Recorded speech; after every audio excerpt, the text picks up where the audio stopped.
হাসরের ময়দানে 5টা প্রশ্ন করা হবে, 5টা প্রশ্ন করা হবে। 5টা প্রশ্নের উত্তর যতক্ষণ পর্যন্ত দিতে পারবেন না বনি আদম সন্তান 1 ইঞ্চি নড়াচড়া করতে পারবে না রে। 1 নম্বর প্রশ্ন, তোমার জীবন কোন পথে পরিচালনা করছো হিসাব দাও। তার মানে জীবনের মালিক হলেন আমার আল্লাহ। জীবনের মালিক কি? জীবনের মালিক যদি আমি হতাম, এই জীবনের মালিকের জীবনের হিসাব আমার দেওয়া লাগতো না। জীবনের মালিক যদি আমি হতাম, এই জীবনের হিসাব আমার দেওয়া লাগতো না। হাতের মালিক যদি আমি হতাম, তো এই হাতের হিসাব আমার দেওয়া লাগতো না। পায়ের মালিক যদি আমি হতাম, এই পায়ের হিসাব আমার দেওয়া লাগতো না। হাতের মালিক যদি আমি হতাম গো, হাতের হিসাব আমার দেওয়া লাগতো না। বাবাজি, আল্লাহ 1 নম্বর প্রশ্ন করবে, জীবনের এই জীবন কোন পথে চালাইছো হিসাব দাও। যাদের জীবন ধর্মের পথে নীতির পথে কাটাইছে তারা এই হিসাব দিতে পারবে, নতুবা কেউ দিতে পারবে না রে। 2 নম্বর প্রশ্ন করা হবে, তোমার যৌবনকাল কোন পথে চালাইছো। যৌবনকাল কোন পথে তুমি চালাইছো, কোন পথে চালাইছো যৌবনকাল। বাবাজি, জীবনের ভিতরে যৌবনকালে আছে, কিন্তু এটা আবার খাস করে যৌবনকালকে জিজ্ঞাসা করা হবে। তাহলে মানে মানুষের জীবনের যৌবনকাল একটা গুরুত্বপূর্ণ কাল। যৌবনকাল কি গুরুত্বপূর্ণ কাল। যৌবনকাল গুরুত্বপূর্ণ কাল। এই জন্য আমার আল্লাহ হাসরের মাঠে দ্বিতীয়বার আবার বলবেন, এই যৌবনকাল কোন পথে কাটাইছো হিসাব দাও। বলে দিই যতটুকু পারি, হয়তো আজীবন না আসতে পারি না, এত দূর আমার ইচ্ছাও নয়, আসি না, খুব কষ্ট হয়তো আমার। অনেক প্রোগ্রামে দাওয়াত যায়, আমি রাখি না, ধীরে জানি কোন তালে পরে রেখে ফেলছিলাম, আর ওয়াদা দেওয়ার কারণে আর খেলাপ করতে পারিনি, বলে ফেলছি, আরও পোস্টারও করে পাঠাই দিচ্ছি তারা, যেন নতুবা আসা ইচ্ছা ছিল না, কারণ অনেক দূর হয়তো আমাদের জানি করে হয় না হাজিরিন, এই জন্য আসবো কিনা জানি না, এই জন্য একটু বলেই যাই, যেন আসছি যখন তারা যখন বলছে, আপনারা যাদের ভালো লাগে বসেন, যার লাগে না উঠেন, সমস্যা নেই। 3 নম্বর প্রশ্ন করা হবে, মাল হালাল পথে ইনকাম করেছো না হারাম পথে হিসাব দাও। কি মাল হালাল পথে না হারাম পথে হিসাব দাও। যারা মাল হালাল পথে ইনকাম করেছে হিসাব সহজ, আর যারা হারাম পথে ইনকাম করতেছে অপেক্ষায় তার কঠিন। কি হবে? কঠিন হবে। এরপরে 4বার আবার প্রশ্ন করা হবে, মাল দিয়ে খরচ করেছো হারাম পথে না হালাল পথে বলো। মালের ব্যাপারেও 2বার বলা হবে, হালাল পথে না হারাম পথে ইনকাম হিসাব দাও। খরচের ব্যাপারে হালাল পথে না হারাম পথে হিসাব দাও। যাত্রায় দিছো না ওয়াজে দিছো, গানে দিছো না মসজিদে দিয়েছো, খারাপ কাজে দিয়েছো না ভালো কাজে দিয়েছো, হাসরের মাঠে হিসাব দিতে হবে। আল্লাহ বলবেন, মাল দিয়ে খরচ করেছো হালাল পথে না হারাম পথে হিসাব দে। 5 নম্বর প্রশ্ন করা হবে, তুই যা জেনেছিলে কতটুকু পালন করেছিলে, কতটুকু জেনেছিলে কতটুকু পালন করেছিলে, জ্ঞান অনুযায়ী আমল করছো কিনা হিসাব দাও। আমার প্রাণের বাবাজি, এক দলের হিসাব বিনা হিসাবে জান্নাতে যাবে, সুবহানাল্লাহ বলে না। আরেক দল বিনা হিসাবে জাহান্নামে যাবে গো। এক দলের হিসাব সহজ হবে, আরেক দলের হিসাব কঠিন হবে। বাবাজি, 1 নম্বর বিনা হিসাবে কারা? নবীগণ, সিদ্দিকগণ, শহীদগণ, সালেহগণ, তারা বিনা হিসাব জান্নাতে যাবে, বিনা হিসাব জাহান্নামে যাবে। মুসলমান ছাড়া যারা কাফের আছে, যত ধর্মের যত বর্ণের, তাদের কোনো হিসাব নাই, বিনা হিসাবে তারা জাহান্নামে যাবে। আর এক দলের হিসাব সহজ হবে, তারা কারা জানেননি? হিসাব সহজ কাদের হবে জানেননি? আল্লাহ নবী বলেন, যাদের নেকি বেশি গুনাহ কম, নেকি বেশি গুনাহ কম। আল্লাহ কয়, তোর গুনাহ কম থাকার কারণে, নেকি বেশি হওয়ার কারণে ওই গুনাহটাকেও নেকির মূল্যে বিক্রি করে দিয়েছি, মাফ করে দিবে। আপনারা বলেন, 1 মণ চিনি যদি 5 মণ পানিতে ঢালা হয়, শিরা হবে না? হবে কি না? হ্যাঁ, 5 মণ পানিতে ডালিয়ে যদি ছাকা হয় 100 গ্রাম আবর্জনা বের হবে না? বেরোবেনি? কথা বলেন না। 1 মণ চিনি 5 মণ পানিতে ডালিয়ে ছাকলে 100 গ্রাম আবর্জনা বের হবে না? বের হবে। এই 100 গ্রাম আবর্জনা কে কিনে নিবে? নেব? বলে নিবে, কিন্তু যতক্ষণ সেটা চিনির সাথে ছিল চিনির মূল্যে বাজারে বিক্রি হয়েছে। কথা হয় না? যতক্ষণ চিনির সাথে মিশ্রিত ছিল চিনির মূল্যে বিক্রি হয়েছে। কেন? চিনি বেশি না ময়লা বেশি? চিনি বেশি হওয়ার কারণে, ময়লা কম হওয়ার কারণে এই ময়লাটা চিনির মূল্যে বিক্রি হয়েছে। ঠিক হাসরের মাঠে একদলের হিসাব সহজ হবে, যাদের নেকি বেশি গুনাহ কম। গুনাহ কম হওয়ার কারণে আল্লাহ গুনাহটাকেও নেকি বানায় মাফ করে দেবে, নেকি বেশি হওয়ার কারণে। আর একজনের হিসাব বড় কঠিন হবে। তারা কারা জানেননি? যাদের গুনাহ বেশি নেকি কম, যাদের গুনাহ বেশি নেকি কম। নবী বলেন তাদেরকে আল্লাহ বলবেন, কেন তুই গুনাহ করছত কর। দিনে নবী বলেন, আল্লাহ যদি প্রশ্ন করেন কেন গুনাহ করছত, কেউ জবাব দিতে পারবে না রে, তারাও জাহান্নামে যেতে হবে, তারাও জাহান্নামে যেতে হবে যদি হিসাব না দিতে পারে। আম্মা জান আয়েশা বিনয় বিনয় কান্দে। নবী বলেন, আয়েশা কি জন্য তুমি কাঁদো গো? আম্মা জান আয়েশা বলেন, ইয়া রাসূলুল্লাহ, নবী আপনি বলেছেন সব নারী পুরুষ উলঙ্গ হয়ে দাঁড়াবে, সাহাবায়ে কেরাম উলঙ্গ হয়ে দাঁড়াবে, সব নবী রাসূল উলঙ্গ হয়ে দাঁড়াবে গো নবী। হুজুর ওই দিন আমি আয়েশা সিদ্দিকার কি উপায় হবে গো? আমি আয়েশা বড় লজ্জিত, আমি আয়েশা উলঙ্গ কিভাবে হাসরের মাঠে থাকবো? নবী বলেন, আয়েশা তুমি চিন্তিত হয়ে না, কান্নাকাটি করিও না। যেদিন সব মানুষ উলঙ্গ হয়ে দাঁড়াবে, নারী পুরুষ যারা উলঙ্গ হয়ে দাঁড়াবে, কেউ কারো দিকে তাকাবার সময় পাবে না রে আয়েশা। 50,000 বছর চলে যাবে, কেউ কারো দিকে তাকাইবার সময় পাবে না রে। আম্মা জান আয়েশা বলেন, ইয়া রাসূলুল্লাহ, নবী সমস্ত নবীগণ উলঙ্গ হয়ে দাঁড়াবে, সাহাবায়ে কেরাম উলঙ্গ হয়ে দাঁড়াবে, নারী পুরুষ সবাই উলঙ্গ হয়ে দাঁড়াবে। হুজুর আমি আয়েশা জানতে চাই আপনি রাসূলুল্লাহ নাকি উলঙ্গ হয়ে দাঁড়াবেন? নবী বলেন, না না না আয়েশা রে, সব নবীগণ উলঙ্গ হয়ে দাঁড়াবে, সাহাবায়ে কেরাম উলঙ্গ হয়ে দাঁড়াবে, সব নারী পুরুষ উলঙ্গ হয়ে দাঁড়াবে, একমাত্র আমি রাসূলুল্লাহ উলঙ্গ হয়ে দাঁড়াবো না রে। ডিয়ার সুন্নাহ, সুন্নিয়তের সত্যবাণী মেহেদী হাসান। বন্ধুরে আমার, আমি অনেক দূর থেকে, সুদূর সিলেট হবিগঞ্জ থেকে এসেছি। প্রায় 9 ঘন্টা জার্নির পরে আপনাদের কাছে এসেছি। শরীর অনেক ক্লান্ত, এই জন্য বেশি সময় কথা বলবো না, তারপরও কম বলবো না ইনশাআল্লাহ। যত সময় বলবো ধারাবাহিক কথা বলবো। আপনারা কি শুনবেন না ভাগবেন?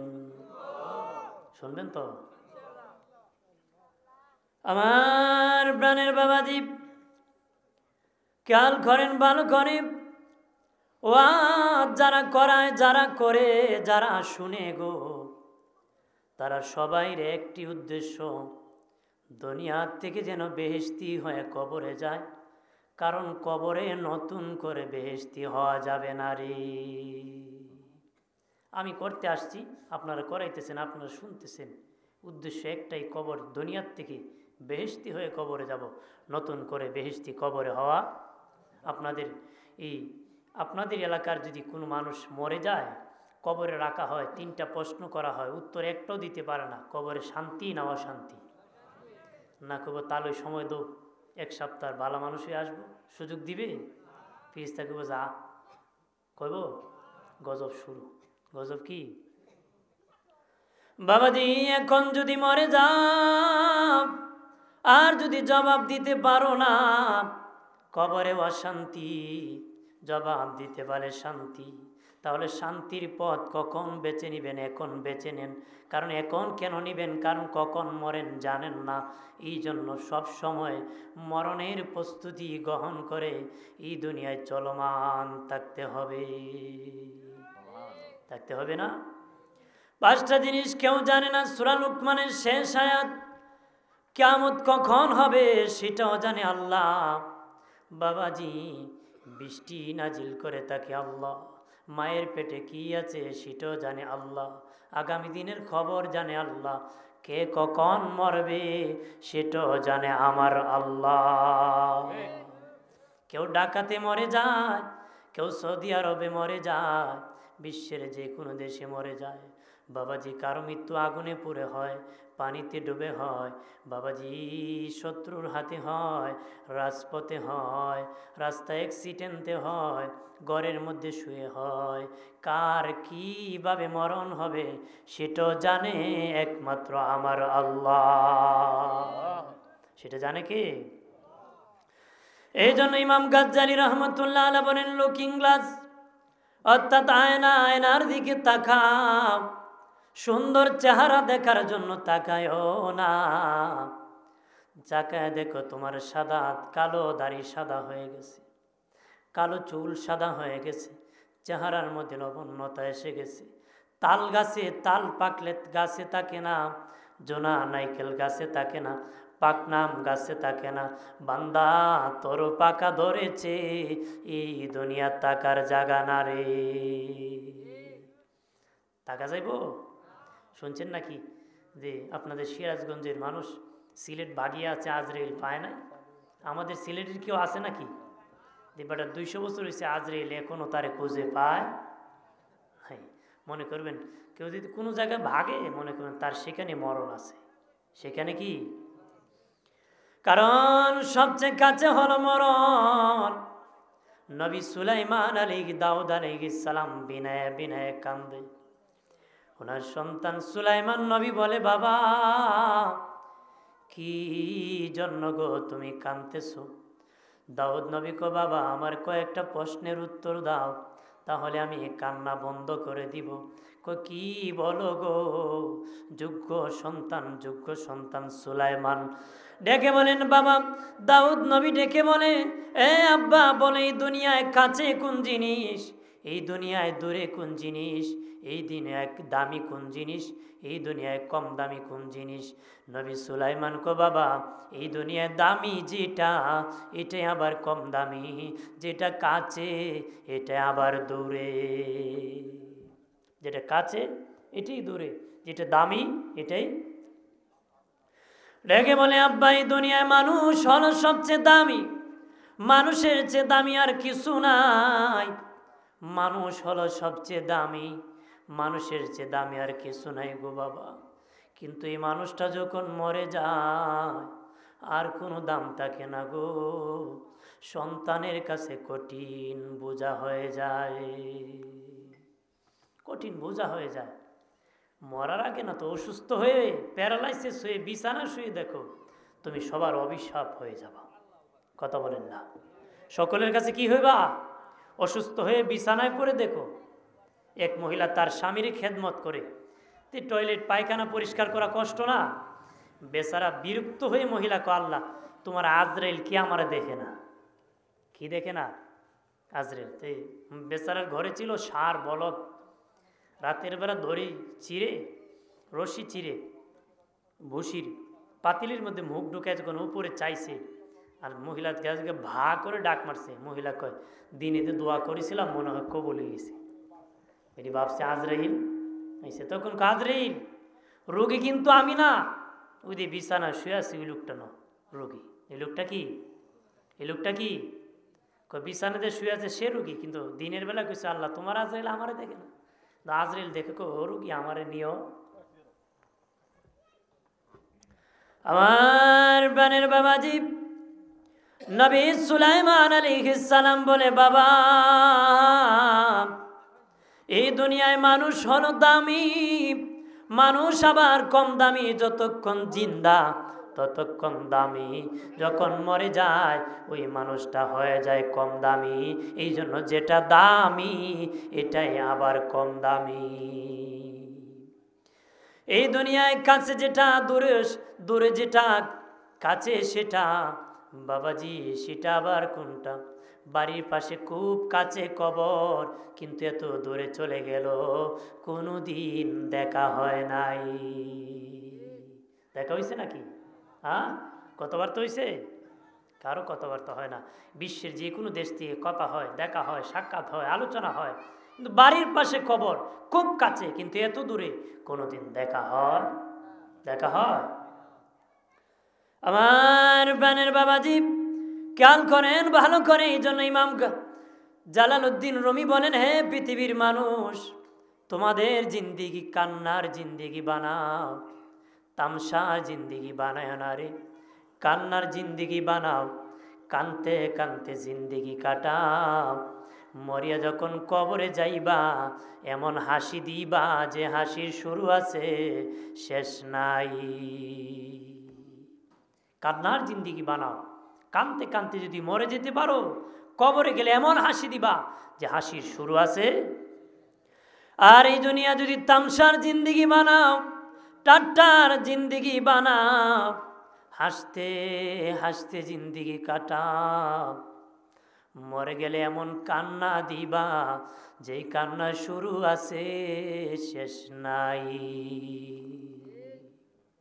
আজকে তামসার জিন্দিগি, কত মুসলার পেশন, কত সিটারি আর বাটপারি, কথা কোন ঠিক কিনা? কার মেরে কে খাবে, কারে ধরবে, কে খাবে চিন্তায় থাকে, কথা কনা। এক বেটা দাঁড় নিছিল 10,000 টাকা, তো বেচারে আমার 10,000 টাকা দাও। এবারে আগামী রবিবারে দিব। কি বারে দিবে? রবিবারে। তো রবিবার বলতে বলতে 6 মাস।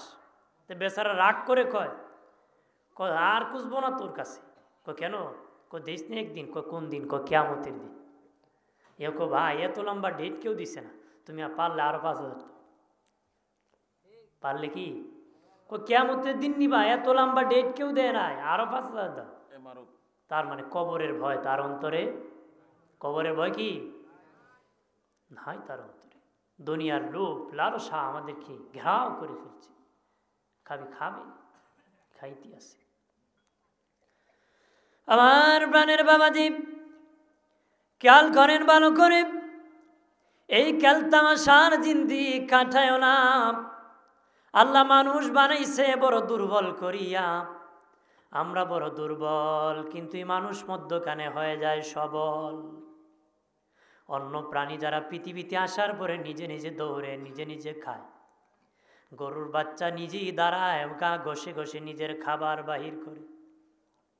হ্যাঁ, কিন্তু মানুষের বাচ্চা পারে না।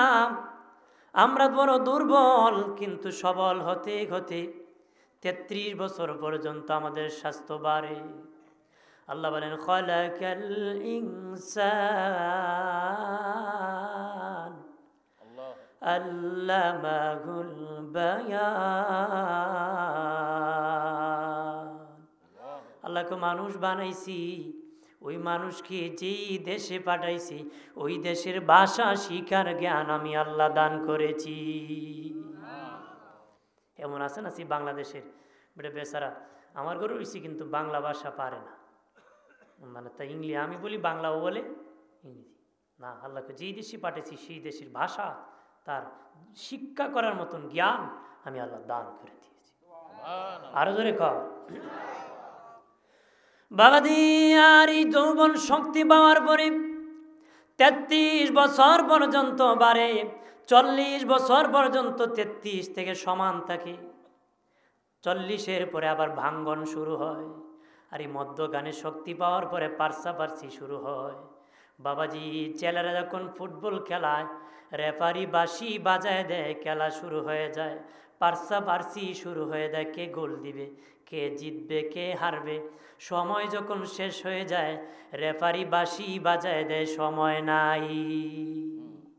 দেখি না, এই সময়ের ভিতরে যারা গোল দিবে তারাই জিতবে, যারা দিতে পারবে না তারা হারবে, যারা হারবে তারা জিতবে না। যারা জিতবে তারা হারবে না। এই দুনিয়ায় শক্তি হওয়ার পরে দুনিয়ার লোভে, টাকা পাওয়ার লোভে, ধনী হওয়ার লোভে, জাগার মালিক হওয়ার লোভে, যৌবনের লোভে, বিবি পাওয়ার লোভে পার্সাপার্সি করতে করতে হঠাৎ মালাকুল মউত নামক রেফারি বাঁশি বাজায় দিবে, সময় নাই।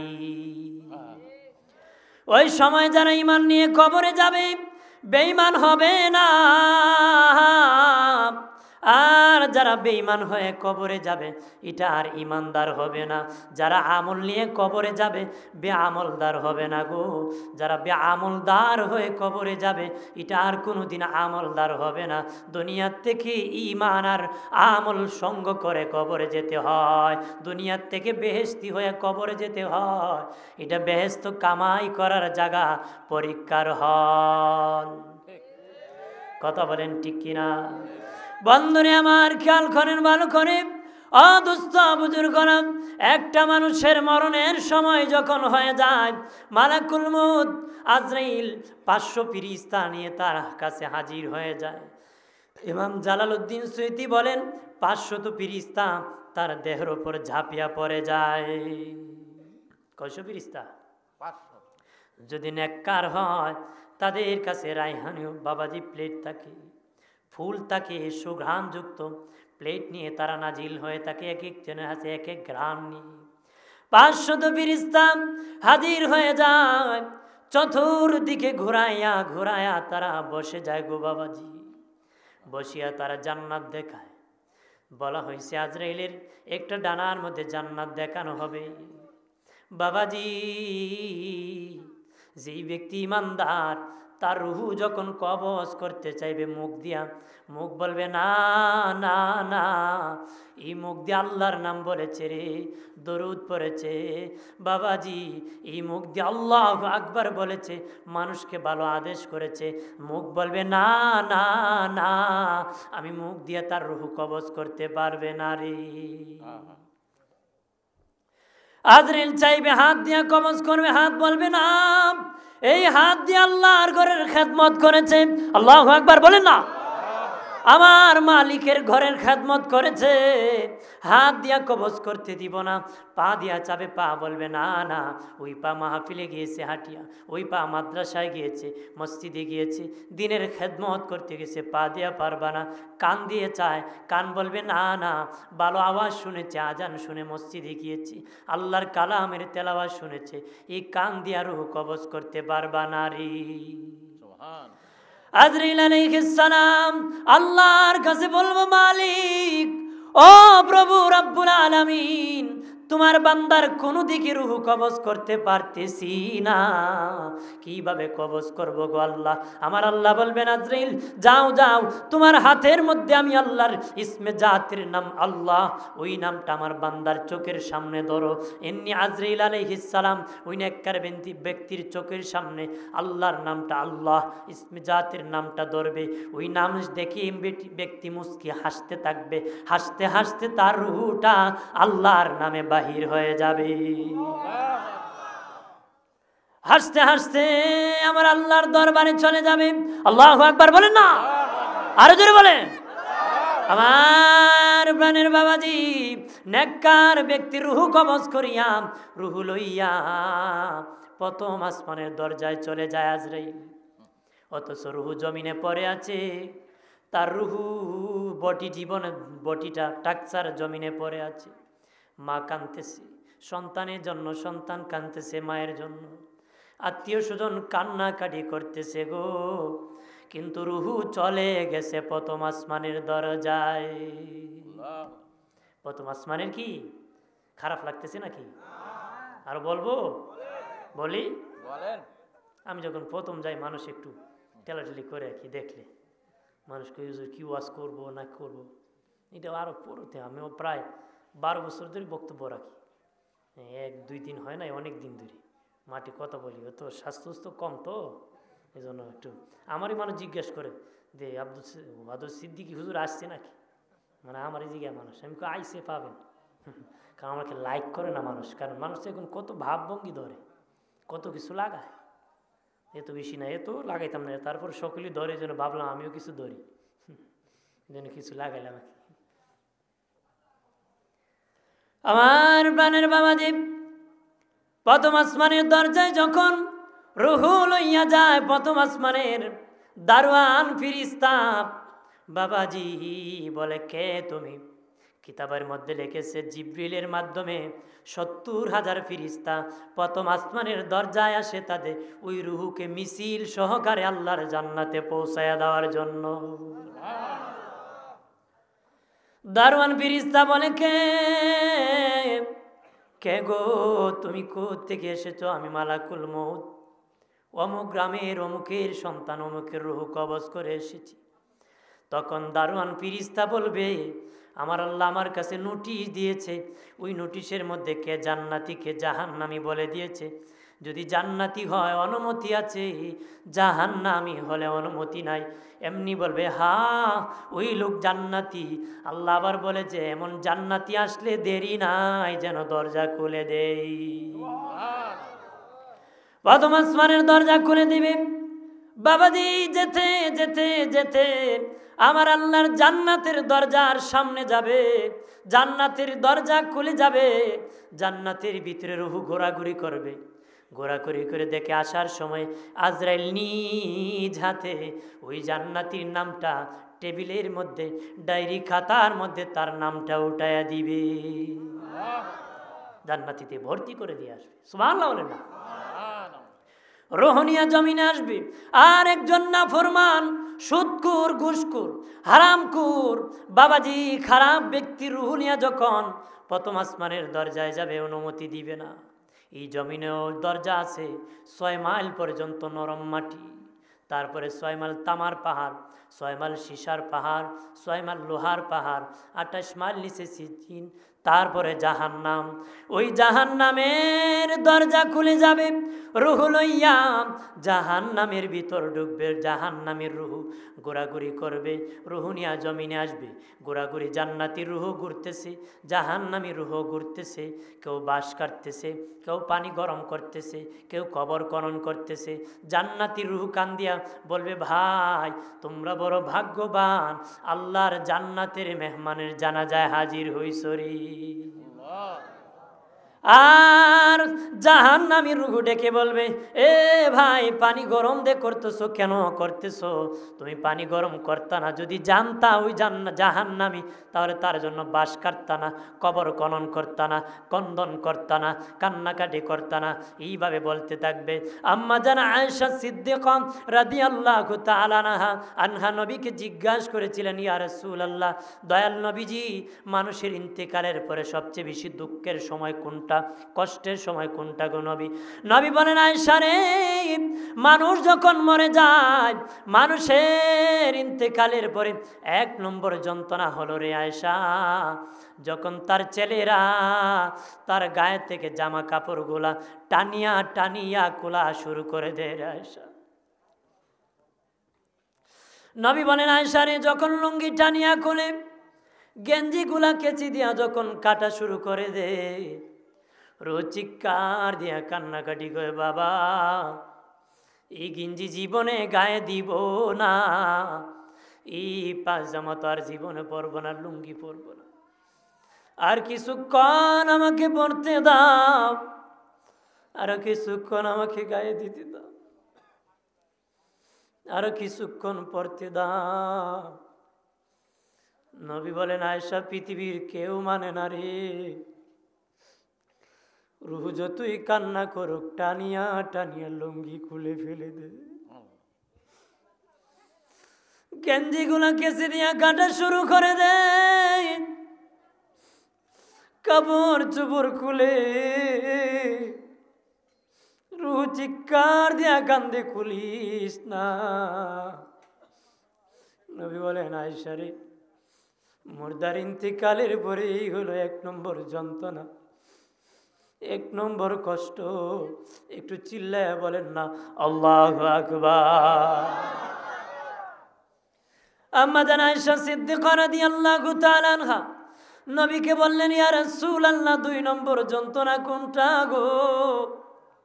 নবী বলেন, আয়েশা রে, মরে যাওয়ার পরে যখন উঁচু জায়গার থেকে নিচু জায়গায় নামায় দেওয়া হবে, আমিরুল মুমিনিন খলিফাতুল মুসলিমিন হযরত ওমর ফারুক রাদিয়াল্লাহু তাআলা আনহু বলেন, পৃথিবীর মানুষরে, তোর মা মরে যাক, বাবা মরে যাক, এত তাড়াতাড়ি নিচু জায়গায় নামায় যাইস না রে, একটু উঁচু জায়গার মধ্যে লাশটা রাখিস। নবী বলেন, যখন নিচে নামায় দেয়, রুহু চিৎকার দিয়ে কান্নাকাটি করে, বাবা ওই খাটে তো আর কোনোদিন আমি ঘুমাইব না, আমাকে কিছুক্ষণ ওই খাটে ঘুমাইতে দাও। নবী বলেন, আয়েশা, পৃথিবীর কেউ মানে না, খাট থেকে নামায় দে। এই হলো ইন্তেকালের পরে 2 নম্বর যন্ত্রণা। জবান খুলে জুড়ে বলেন না আল্লাহু আকবার। আজকে এই খাটে টাকার জন্য কত পাগল, এই খাট ছাড়া কত বিয়ে বাতিল হয়েছে। কথা বলা, মেয়ের বাবা কইছিল শ্রেণী বক্স দিবে, কন্যার বাবা কন্যা বক্স পালং দিতে হবে। আপনাদের এলাকায় মনে হয় নাই? আসেনি? আমাদের এলাকার কথা বলতেছি, আপনারা আবার রাগ করেন না। আমাদের এলাকা এরকম কত বিয়ে বাতিল হয়, উকিল সাহেবকে দিয়ে দেন না। বেটা, আমি গরিব মানুষ, দিব কিভাবে? শেষ মুহূর্তে কি করবে? দ্বিতীয় ছিল শ্রেণী বক্স ভালো কাঠ দিয়া, মেস্তরির কয় এই টাকার ভিতরে একটা বক্স পালং বানা। বেটা কি করে, তো নাবালিক গাছ আছে, খাটটা ফুটটি দিয়া তালুরে দিয়ে বক্স পালং বানায়। আর 2-3 বছর পরে তালুর বাড়ি তিব্বত কোম্পানির পাউডার, ওরে তাহলে ওইটা ঘুমাইবা, বুঝো তো নিজে ঘুমাইব। হারাম, পেশাবের মতন হারাম। জীবনও যৌতুক চাই আনবেন না। শ্বশুর বাড়িতে দুনিয়ার সব দিয়ে দেয়া হালাল হবে, চাই যদি ঘরেও আনেন সেটা হারাম হবে। কথা বলেন, সব যদি তোমাকে উপহার দিয়ে দে হালাল হবে, কিন্তু চেয়ে যদি একটা ঘরেও আনেন এটা হারাম। হারাম, জুলুম করবেন। বন্ধনে আমার 3 নম্বর যন্ত্রণা, নবী বলেন, আয়েশা রে আয়েশা, 3 নম্বর যন্ত্রণা, যখন লাশটা ঘর থেকে বাহির করা হয় রে আয়েশা রে, তখন মুর্দার রুহ চিৎকার দিয়ে কান্দিয়া কয়, বাবা এই ঘর বানানোর জন্য প্রবাসী জিন্দিগি করেছি, মানুষের বাড়ি কাজ করেছি, টালাগাড়ি ড্রাইভিং করেছি, বাবাজি বৃষ্টি ভিজেছি, রোদ্রে শুকাইছি, কত কঠিন কাজ করে ঘর বানাইছি রে বাবা, সীমানা ঠিক করতে কত ধাক্কা ধাক্কি করেছি, আমি তো আর জীবনে কোনো দিন এই ঘরের মধ্যে আসবো না, দয়া করে কিছুক্ষণ সময় আমাকে ঘরে থাকতে দাও। নবী বলেন, আয়েশা পৃথিবীর কেউ মানে না, ঘর থেকে লাশটা বাহির করে দেয়। এই হলো ইন্তেকালের পরে 3 নম্বর যন্ত্রণা। চিল্লায় বলেন আল্লাহু আকবার। জান্নাতি মানুষের কয়েকটা লক্ষণ বলি, ইন্তেকালের পরে জান্নাতি লোক চিনার কয়েকটা সিমটম বলি, পরিচয় বলি। যেই লোক ইন্তেকাল হওয়ার পরে তার কপালটা ঘেমে যাবে, কপালটা ঘেমে যাবে, ভিজে যাবে, বুঝবেন এই লোকটা জান্নাতি। যে লোকটা ইন্তেকালের পরে তার 2টা চোখে দিয়ে একটু পানি পড়ে যাবে, মনে করবেন এই লোকটা জান্নাতি। ইন্তেকালের পরে যদি নাকের ছিদ্রিগুলো একটু বড় বড় হয়ে যায়, মনে করবেন সেই লোকটা জান্নাতি। জবান করে উচ্চ আওয়াজে বলেন না সুবহানাল্লাহ। আর জানাজা হওয়ার পরে যখন কবরে রাখা হবে, জিন্দা করা হবে, প্রশ্ন করা হবে, উত্তর দিতে পারলে জান্নাত। আল্লাহ বলবেন, হে ফেরেশতা, আমার বান্দার কবরের সাথে জান্নাতের সংযোগ লাগাইয়া দাও, জান্নাতি পোশাক পরাইয়া দাও। দুলামিয়া যেমন বাসর ঘরে ঘুমায় যায়, তারা বলো তেমনি ঘুমায় যাওয়ার জন্য। কতদিন ঘুমাইবে? ইয়াউমাল কিয়ামা, কিয়ামত পর্যন্ত ঘুমায়া থাকবে। মানুষের জীবনের সবচেয়ে গুরুত্বপূর্ণ রাত বাসর রাত। কথা কয় না? রাত 12টার পরে যদি কেউ নক করে, বেচারার মেজাজ খুব গরম। মোবাইল অফ, মোবাইল কি মোবাইল অফ করে দে, ফোন অফ করিয়া রাত 3টায় যদি তার দরজায় কেউ নক করে, সে যেমন মেজাজ গরম হবে, ঠিক জান্নাতি যখন কবরে ঘুমাইবে, ইসরাফিল বাঁশি বাজানো মারত, সে মেজাজ রাগ করে উঠবে, শুধু ঘুমাইলাম এখনই বুঝি বাঁশি বাজায় দিল রে। অথচ কতদিন ঘুমাইবে জানেননি। সর্বশেষ যেই লোকটা ইন্তেকাল করবে, সর্বশেষ যেই লোকটার রুহু আজরাইল কবজ করবে, সেই লোকটাও কবরে 40,000 বছর কবরে ঘুমাইতে হবে। কয় হাজার বছর? সর্বশেষ যার রুহু কবজ করা হবে সেই লোকটাও 40,000 বছর কবরে ঘুমাইতে হবে। এখন আপনি আমি কত বছর ঘুমাইব? না মাঝে মধ্যে বেড়াইবেন? না, বেড়াইবেন নাকি?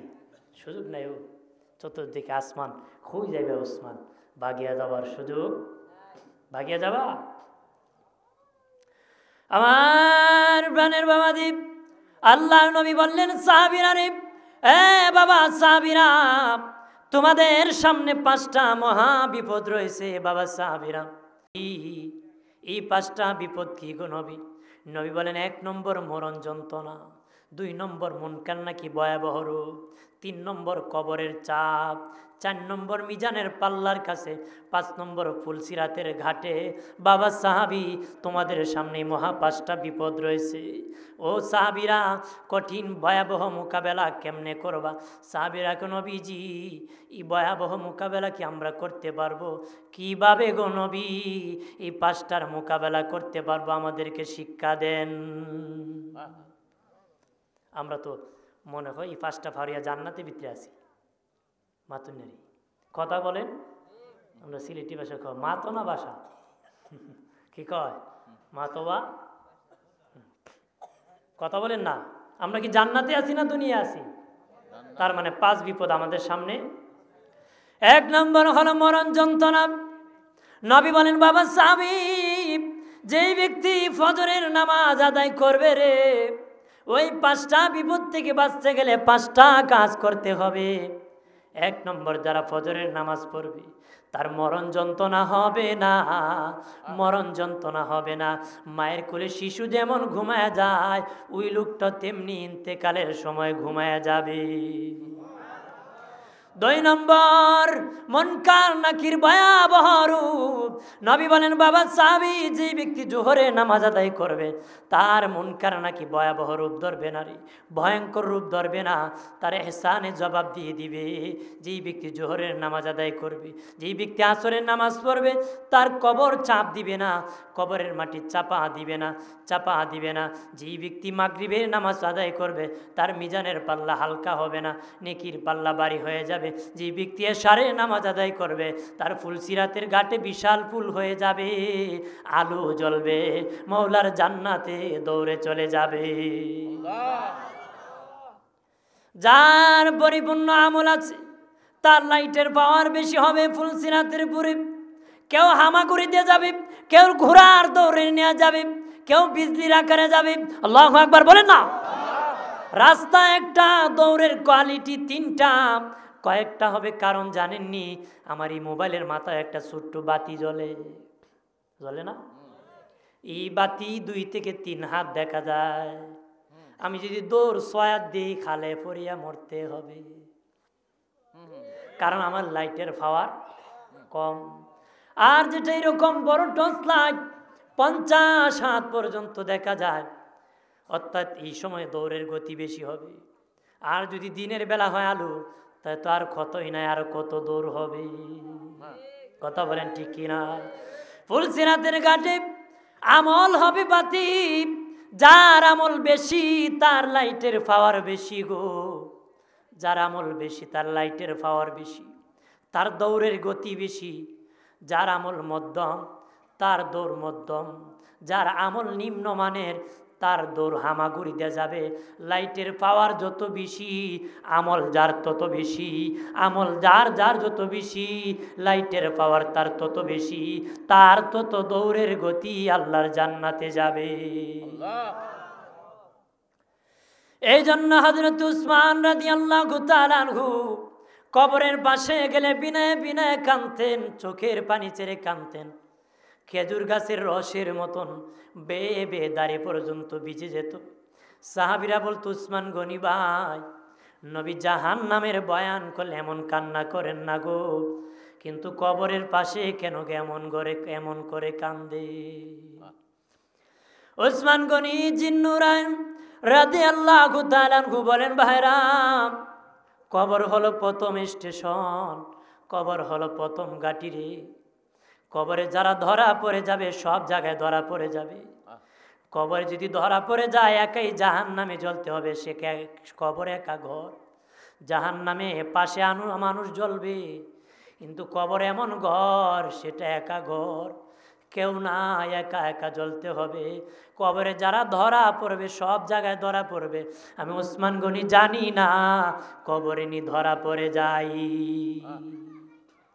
নবী ওসমান ফিল জান্নাহ, ওসমান গনি জান্নাতি। এরপরও কান্নাকাটি করছে। আমরা তো টিকিট পাইছেন নাকি? আমিও পাইছি না, আপনারা পাইছে? আমি আর কেউ পাইছেন নাকি? কেউ একবার হুজুর দোয়ারে খেন জান্নাত তো দেখো। আমি কেমনি কয় নামাজ পড়ি না, আলাদা কাজ আছে। কি কাজ আছে? আলাদা আছে। আরে মিয়া জান্নাত কি মামুর বাড়ি মিয়া? কলি পাওয়া যায়? জান্নাত কামাই করে নিতে হয়। জান্নাত কি কামাই করে নিতে হয়। এইটা না যে আমার বাবার শ্বশুর বাড়ি মায়ের সূত্রে সত্য পাবে, মামুর বাড়ি না।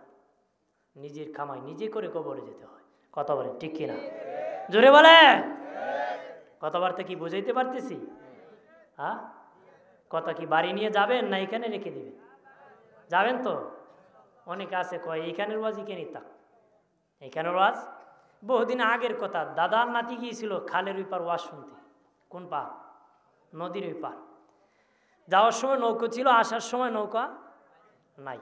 যে নাতিকে দাদা ওই পার তাকে দেয় আজকে। দাদা কো না না আমার কাজ আছে, চলে যাবে। কেমনে যাবে? আমি যেমনি পার হই তুই তেমনি পার হবে। তে নৌকা তো নাই, নামতেছে, কাপড় আঁটুর উপর তুলতেছে, লুঙ্গি। আঁটুর উপর যে উঠে গেছে, দাঁতি কয় দাদা হুজুর কিন্তু ওয়াজ করছে আঁটুর উপরে কাপড় তোলা কবিরা গুনাহ। আপনারা তুলুননি? তুলুননি? তুলুন না। আমরা এলাকার দেখছি মাসে যখন খাসা দেয় না, কি কয় আইল কয় না লাইল কয়? হ্যাঁ, লাইল কয়, আইল। তো মিলছে তো, আমরাও আইল কই। অনেক কাম আবার কয় লাইল।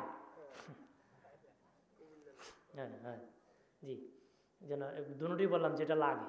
আইলে খুঁজছি, লাইলে খুঁজছি।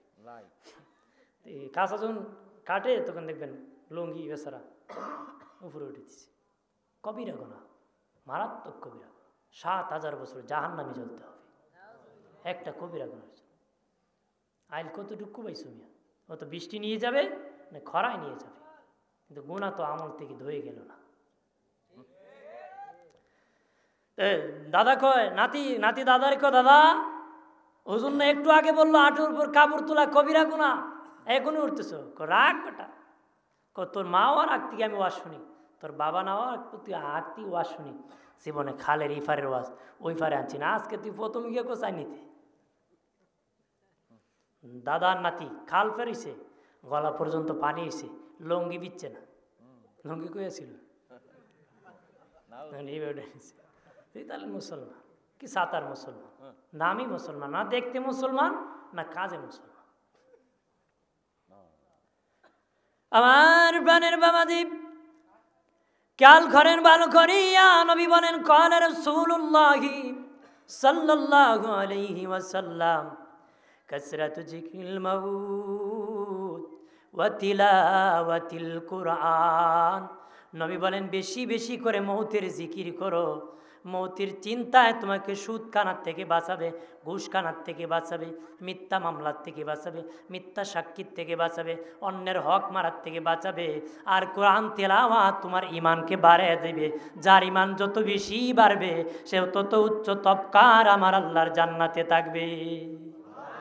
আর জোরে কর।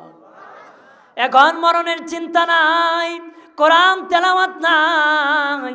আরো ৭-৮ বছর আগে যখন লাইলাতুল বারাত আসতো, মা বোনরা লাইলাতুল কদর যখন আসতো, খতমের খবর পাওয়া যেত।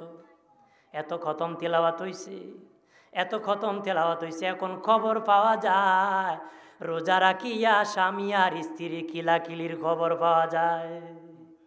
কথা বলেন ঠিক কিনা? তেলাওয়াতের খবর নাই, ডিস ছাড়া উপায় নাই। ডিস আছে না তা আপনারা? আছে? মহিলা কয় তোমার ঘরে থাকতাম না, ওখানে কয় ডিস নাই। আমি একা একা সময় কীভাবে পার করবো? ডিস ছাড়া থাকতে পারবো? আর গজবের ফেসবুকে সব শেষ করে দিয়েছে। গজবের ফেসবুকে কত বাবার ইজ্জত গেছে, কত মায়ের ইজ্জত গেছে, কত সন্তানের ইজ্জত গেছে, কত লোকের বিবি গেছে। আগে মানুষ কইতো অমুকের মেয়ে বাকছে, এখন প্রায়ই পেপারে পাওয়া যায় অমুকের বউ বাকছে। কথা বলেন ঠিক কিনা? কারণ জাতি সচেতন না, অচেতন হইয়া প্রবাসে থাকি, বিবির নামে অ্যাকাউন্ট দেয়, আর বিবি অ্যাকাউন্ট জমায়া গজবের ফেসবুকে ফালায়। মা বাবার খবর নাই, মা বাবার সাথে নাফরমানি করে কোনোদিন কামিয়াব হবে না রে। বিবিরও দিতে হবে। আবার দেখেন আমার কথা শুনে বিবিকে লক করবেন না, মহিলার আবার রাগ করবে, মোল্লাটা আবার কেডাই না। রাগ করো না গো মা, তোমরা তোমাদের জায়গায় থাকো, তোমাদের স্বামীরও তোদের জায়গায় থাক, আদর করবে, মহব্বত করবে, ভালোবাসবে বিবিকে। কথা বলেন ঠিক কিনা? জোরে বলেন। এবার মোটা লাঠি বানাই নিছে, লটকে রাখছে, বিবিরি কয় ৫-৭ বার দিন জিয়ারত করিস। কয় কেন? এদিক সেদিক হলে বাম্বু, এদিক সেদিক হলে কি বাম্বু দিয়ে। আল্লাহ বলেন আলহাকুমুত তাকাসুর, হে দুনিয়ার মানুষ মশগুল হয়ে থাকলে আয় কাসরাতুল মাল, দুনিয়ার সম্পদ সম্পদ, টাকা টাকা টাকা, পরিণামে হাত্তা যুরতুমুল মাকার। আল্লাহ বলেন হঠাৎ করে মালাকুল মউত এসে যাবে। এসে যাওয়া কি হবে জানোনি? কবরের সাথে তোমার সাক্ষাৎ হয়ে যাবে। তখন তুমি আফসোস করবে, আল্লাহ আমি জানতাম না গো হঠাৎ করে যে আমি মরে যাব। যদি জানতাম গো আমি তওবা করে আসতাম, মাপ নিয়ে আসতাম। আগে যদি জানতাম গুনাহ নিয়ে আমি কবরে যাইতাম না। আল্লাহ বলেন ওই সময় আফসোস করতে পারবে, আর আমল করা যাবে না রে। এই সময় তো আল্লাহ জানতাম যদি ভালোই যেতাম, দোয়া করে আসতাম, মাপ নিয়ে আসতাম, তওবা করে আসতাম, দান করে আসতাম। এই আয়াতের মাথাতে মুআয ইবনে জাবাল রাদিয়াল্লাহু তাআলা আনহু থেকে লম্বা একখান হাদিস এসেছে, লম্বা একখান হাদিস। এই হাদিসটা সংক্ষেপে আমি বলি, আমি মোনাজাত করে ফেলব। মুআয ইবনে জাবাল রাদিয়াল্লাহু তাআলা আনহু বলেন, কিয়ামতের দিন মানুষ 12 দলে বিভক্ত হইয়া হাসরের মাঠে উঠবে। কয় দলে? 12 দলে। বেঈমান না, সব মুসলমানের কথা কইতেছি, কাফেরদের তো আলাদা। মুআয ইবনে জাবাল রাদিয়াল্লাহু তাআলা আনহু বলেন, কিয়ামতের দিন মানুষ 12 দলে বিভক্ত হয়ে দাঁড়াবে। প্রথম কাতার যারা উঠবে দলে দলে, তারা সবে একসাথে দাঁড়াবে। তাদের হাত কেটে দেওয়া হবে, তাদের পা কেটে দেওয়া হবে। কিন্তু কবরে যখন রাখা হয়েছিল হাতও ছিল, পাও ছিল। ইসরাফিল যখন বাঁশি বাজাবে, আমার আল্লাহর কুদরতে তাদের হাত পা আমার আল্লাহ কেটে দিবে রে। এইরকম বিশাল কাফেলা গড়িয়া গড়িয়া হাসরের মাঠের দিকে যাইতে শুরু করবে। আল্লাহর পক্ষ থেকে আওয়াজ আসবে, হাসরবাসী দেখো। ওরা ওই সমস্ত ব্যক্তি যারা দুনিয়ার জমিনে মানুষের প্রতি জুলুম করেছে, নির্যাতন করেছে, দুর্বলের প্রতি জুলুম করেছে, প্রবাসীর প্রতি জুলুম করেছে। আমাদের দেশে অনেক মানুষ প্রবাসে থাকে, মানুষ জুলুম করে কি না? এইরকম ভাবে যারা দুর্বলের প্রতি জুলুম করবা, মানুষের প্রতি অত্যাচার করবা, কিয়ামতের দিনে এমন নিরুপায় হয়ে যাবারে, তার দুটা হাতও থাকবে না, পাও থাকবে না। আল্লাহ বলবে না, হা এই জুলুমকুর মরে গেল, তওবা করলো না রে। যদি তওবা করতো রে, আমি আল্লাহ তাদেরকে মাফ করে দিতাম। জুলুমকুর আমাদের সমাজে আছে কি না? মানুষে দেখা হইলে আসসালামু আলাইকুম, কি কয়? চা দিও না, আমি চা খাবো না। দেখলি কি কয়? আসসালামু আলাইকুম, মানে তুমি মরো। একো ওয়ালাইকুম, তুইও মর। কথা কয় না? আরে একটু শরীরে ক চিনচুনি বাপরে, ইলাজে যা জিন। কথা কয় না? এরা জুলুমকুর, তারা ডরায় মানুষ সালাম দেয়। এরকম যেন আমরা না, পিছনে কবর রাখেন। 2 নম্বর দল হাসরের মাঠে যাবে জানুয়ারির শুরুতে। নাউজুবিল্লাহ বলেন না? কবরে ছিল মানুষ, বিশাল কাফেরা। জানুয়ারির শুরুতে হাসরের মাঠে উঠবে গো। আল্লাহর পক্ষ থেকে আওয়াজ আসবে, হাসরবাসী দেখো। ওরা ওই সমস্ত ব্যক্তি যাদের জীবনে নামাজ ফরজ ছিল, নামাজ পড়ে নাই, তারা বেনামাজি ইচ্ছা করে নামাজ ছেড়েছে, আহারে মরে গেল, তওবা করলো না রে। যদি তওবা করতো রে, আমি আল্লাহ তাদেরকে মাফ করে দিতাম। 3 নম্বর দল হাসরের মাঠে যাবে, মিসলুল জিবাল, পেট হবে পাহাড়ের চেয়ে বড়। অ্যাকোয়ারিয়াম বেলুন আছে, বেলুনের ভিতরে পানি দেওয়া যদি নাড়া হয়, চারা হয়, ভিতরে কি আছে দেখা যায়। তাদের পেটের ভিতরে অজাগর সাপ দেয়া আছে, মানুষ দেখতে পারবে। এইরকম বিশাল কাফেলা হাসরের মাঠে যাওয়া শুরু করবে। আল্লাহর পক্ষ থেকে আওয়াজ আসবে, হাসরবাসী দেখো রে, ওরা ওই সমস্ত ব্যক্তি যারা হারামখোর, সুদখোর, ঘুষখোর, যারা হারাম খেয়েছে, এই জন্য তাদের এই অবস্থা হয়েছে। আহারে মরে গেল রে, তওবা করলো না রে। যদি তওবা করতো রে, আমি আল্লাহ তাদেরকে মাফ করে দিতাম। এটা এক একটা ব্যাখ্যা দিলে একটা সাবজেক্ট অনেক লম্বা আলোচনা, টাচ করতেছি দিয়ে আমি সমাপ্তি করে দেব। একটু দোষী বলেন সাল্লাল্লাহু আলা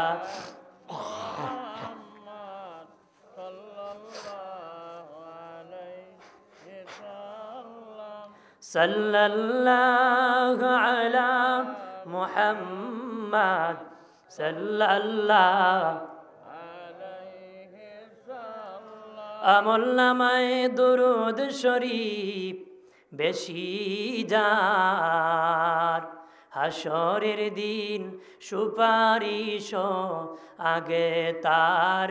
সাল্লাল্লাহু সাল্লাল্লাহু আলাইহি। আমার প্রাণের বাবাজি, ৪র্থ নম্বর দল হাসরের মাঠে উঠবে। ৪র্থ নম্বর দল হাসরের মাঠে উঠবে, যাদের বাবাজি মুখ থেকে আগুন জ্বরবে, মুখ থেকে রক্ত জ্বরবে।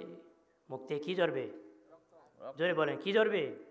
মুখ থেকে আগুন জ্বরবে, মুখ থেকে রক্ত জ্বরবে, নারী বুড়িগুলা ঝুলে থাকবে, মাটির সাথে হেসরায় হেসরায় তারা 3 অবস্থায় হাসরের মাঠে যাবে।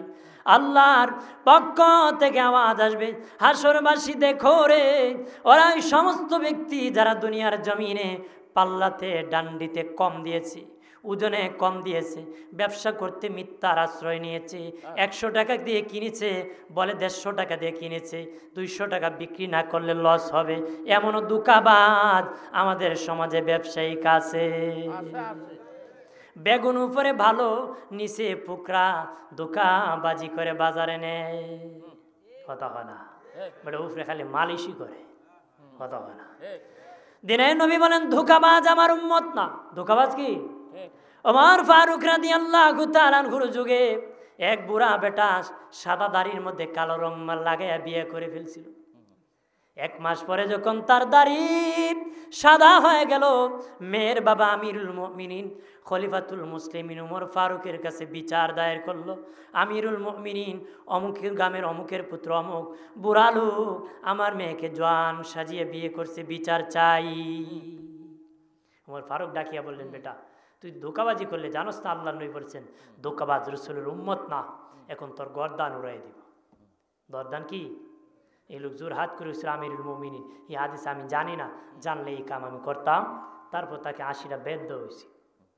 কত ধোঁকাবাজি আমরা করি। উমর ফারুকের যুগে হইলে কল্লা উড়ে দিলেন। কথা হয় না? আমি বলি আমরা এমন মুসলমান এই যুগে ধরে ধরে কি, আমরা তো এই যুগে উমর ফারুকের যুগের হতে পারি নাই। কোয়ালিটি ভালো না আমাদের, যে অভ্যাস। বন্ধনে আমার, যারা ডান্ডিতে পাল্লাতে কম দিয়েছে আর মিথ্যার আশ্রয় নিয়ে ব্যবসা করেছে, হাসরের ময়দানে মুখ থেকে আগুন জ্বরবে, মুখ থেকে রক্ত জ্বরবে, নারীগুলো জমিনে হেসড়ে যাবে। আল্লাহ বলবেন, আহা মরে গেল রে, তওবা করলো না। যদি তওবা করতো রে, আমি আল্লাহ মাফ করে দিতাম। 5 নম্বর দল হাসরের মাঠে যাবে, তাদের গরু মরে গেলে, শিকাল মরে গেলে যে এমনি দুর্গন্ধ বের হয়, গরু মরে গেলে, শিকাল মরে গেলে যেমনি দেহ থেকে দুর্গন্ধ বের হয়, তাদের এই রকম ভিতর থেকে দুর্গন্ধ বের হবে। বাহ্যিকভাবে স্বাভাবিক দেখা যাবে, কোনো সমস্যা দেখা যাবে না, ভিতর থেকে দুর্গন্ধ বের হবে। নবী বলেন আমার উম্মত 3 প্রকার। এক প্রকার উম্মত কমলা লেবুরের মতন, আরেক প্রকার উম্মত খেজুরের মতন, আরেক প্রকার উম্মত গোলাপ ফুলের মতন। নবী বলেন একদল কমলা লেবুরের মতো। কমলা দেখতে যেমন সুন্দর, খাইতেও মিষ্টি, দেখতেও মিষ্টি, কথা বলা, বাহির যেমন ভিতর, বাহির যেমন ভিতর তেমন। নবী বলেন আমার একদল উম্মত, তাদেরকে উপরে দেখতে যেমন, ভিতরটা তেমন সুন্দর, তারা উঠতে দেরি, আল্লাহর জান্নাতে যাইতে দেরি করবে না রে। আর এক প্রকার উম্মত নবী বলেন খেজুরের মতো। খেজুর দেখতে বেশি সুন্দর নয়, চিমটকে আছে, মুখে দিলে লাগে মিষ্টি। নবী বলেন দেখতে বেশি সুন্দর দেখা দিবে না, পাড়াচিরা কাপড়, দেখতে কালো, টেরা, ল্যাংরা, বিশ্রী, কিন্তু ভিতর অনেক সুন্দর, উঠতে দেরি, আল্লাহর জান্নাতে তারা যেতে দেরি হবে না রে। আর আমার দিনে নবী বলেন আরেক প্রকার উম্মত হবে গোলাপ ফুলের মতন। গোলাপ ফুল দেখতে বেশি সুন্দর, কিন্তু মুখে দিলে লাগে তিতা, খাইতে যায় না, খাওয়া যায় না, খালি দেখতেই সুন্দর, মুখে লাগে তিতা।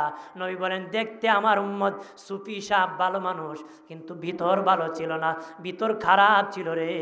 তাদের কিয়ামতের দিন যখন উঠবে, ভিতর থেকে শিকার মরলে যেমনি দুর্গন্ধ বের হয়, কুকুর মরলে যেমনি দুর্গন্ধ বের হয়, তাদের ভিতর থেকে এইরকম দুর্গন্ধ বের হবে। আল্লাহ বলবেন হাম মরে গেল, তওবা করলো না, যদি তওবা করতো রে আমি আল্লাহ তাদের জীবনের গুনাহ মাফ করে দিতাম। 5 নম্বর দল হাসরের 6 নম্বর। কয় নম্বর? আমি কয়টা কইছি? 5টা। বাকি আছে কয়টা? 7টা। কয় দলের কথা বলবো?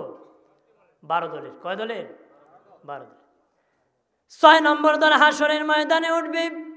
গরু জবাই করলে যেমনি কণ্ঠনালী আলাদা হয়ে যায়, গরু জবাই করলে মাথা আলাদা হয় না, কণ্ঠনালী আলাদা হয়ে যায়, এমনি জবাইকৃত অবস্থায় বিশাল কাফেলা যাবে, জবাইকৃত অবস্থায় যাবে গো।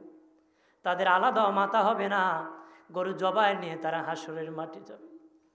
আল্লাহর পক্ষ থেকে আওয়াজ আসবে, হাসরবাসী দেখো, ওর ওই সমস্ত ব্যক্তি যারা দুনিয়ার জমিনে মিথ্যা সাক্ষী দিত। কি করত? মিথ্যা সাক্ষী দিত। আমাদের সমাজে মিথ্যা সাক্ষী দিয়ে এমন লোক কম না বেশি? জোরে কম। বাট একদিক থেকে খাইছে 5,000, আরেক দিক খাইছে 10,000। রায় যে সময় দেখো 5-এর বিচার করব না 10-এর বিচার, মানুষ কয় না সাপ 10-এর বিচার করব। বেটা যখন 10-এর পক্ষে রায় দেলায় যে বেটা 5 দিছিল, এক চাচা খবর কি? তোর 5 রে 10-এ খাই লিছে, তোর 5 রে 10-এ খেয়ে ফেলছে। বন্ধুরে আমার, যারা বিচার সুবিচার করো না, জবাইকৃত অবস্থায় উঠবা, আর দুনিয়া যারা সুবিচার করবা, আমাদের মাযহাবের ইমামুল আজম আবু হানিফা রাহমাতুল্লাহ আলাইহি বলেন, ওয়াকালা আবু হানিফা রাহিমাহুল্লাহ ওয়া হুয়া নাইবুল্লাহ লিআন্নাহুল হাকিম। ইমাম আবু হানিফা বলেন এই দুনিয়ায় যারা ন্যায় বিচার প্রতিষ্ঠিত করবে, কিয়ামতের দিন আমার আল্লাহর নায়েব হয়ে হাসরের মাঠে তারা দাঁড়াবে। আর যারা মিথ্যা সাক্ষী দিয়া বিচার করবে, গরু জবাই নিয়ে উঠবে, আল্লাহ বলবেন আহা মরে গেল রে, তওবা করলো না, যদি তওবা করতো রে আমি আল্লাহ তাদেরকে মাফ করে দিতাম। 7 নম্বর দল হাসরের মাঠে যাবে, তাদের জিহ্বা কেটে দেওয়া হবে, জিহ্বা কেটে দেওয়া হবে। আল্লাহর পক্ষ থেকে আমাদের হাসরবাসী দেখো, ওরা ওই সমস্ত ব্যক্তি যারা একসাথে কাফেলা উঠেছে, তারা সত্য সাক্ষীকে গোপন করেছে, সত্য সাক্ষীকে গোপন করেছে। এই জন্য আমার আল্লাহ তাদের জিহ্বাটা কেটে দিয়েছে। আহারে মরে গেল রে, তওবা করলো না রে, যদি তওবা করতো রে আমি আল্লাহ তাদেরকে মাফ করে দিতাম। 8 নম্বর দল হাসরের মাঠে যাবে, তাদের পা থাকবে আকাশের দিকে, মাথা থাকবে নিচের দিকে। মার লজ্জাস্থান থেকে ময়লা ঝরবে, পুষ ঝরবে, ময়লা পড়তে থাকবে। আমার আল্লাহর পক্ষ থেকে আওয়াজ আসবে, হাসরবাসী দেখো, ওরা ওই সমস্ত ব্যক্তি যারা দুনিয়ার জমিনে জিনা করেছে, জিনা করেছে, যারা জিনা করেছে, জিনার মতন অপকর্ম করেছে।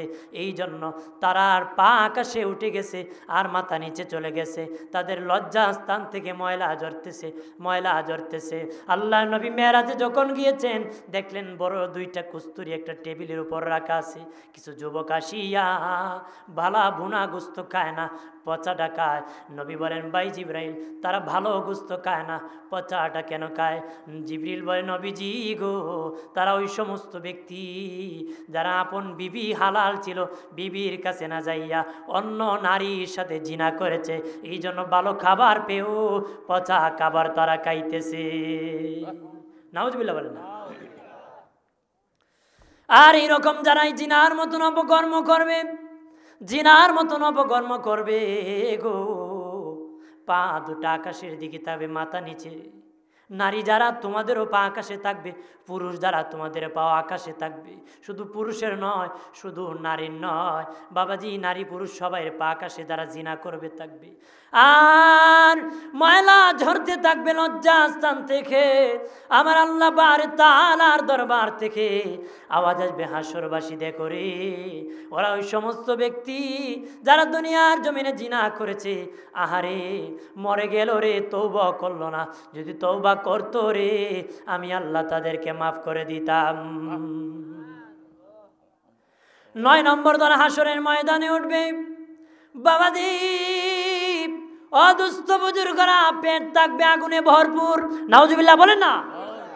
আর চেহারা কুচ্ছিত কালো হয়ে যাবে। বিশাল কাফেলা হাসরের মাঠে যাবে। আল্লাহর পক্ষ থেকে আওয়াজ আসবে, হাসরবাসী দেখো, ওরা ওই সমস্ত ব্যক্তি যারা দুনিয়ার জমিনে এতিমের মাল খেয়েছে, এতিমের মাল খেয়েছে। যত লোক কোটিপতি হইল এতিমকে মারিয়া খায়া হইল। কথা বলেন ঠিক কিনা? আমার বানের বাবাজি, এই দিকে যাব না, বেশি বলা ভালো না, এইদিকে আমি যাব না, এইদিকে আমি চলে যাচ্ছি।